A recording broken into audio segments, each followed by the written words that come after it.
గ్రామానికి కోట్ల రూపాయలు డిస్ట్రిబ్యూషన్ చేసి ఒక్కొక్క గ్రామంలో వస్తువులు ఎట్లా తయారు చేసి విదేశాలకు పంచాలో ఒక చట్టాన్ని రూపకల్పన చేసి చూపిస్తాం తెలంగాణ.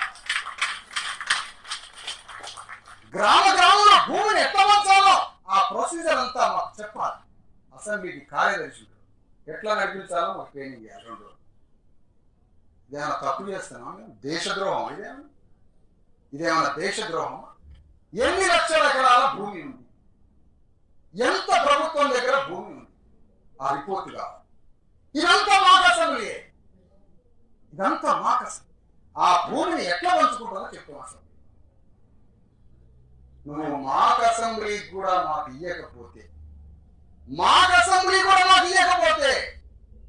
మేము 3 ఏళ్ల తర్వాత నిజంగానే అసెంబ్లీలోకి వస్తాం.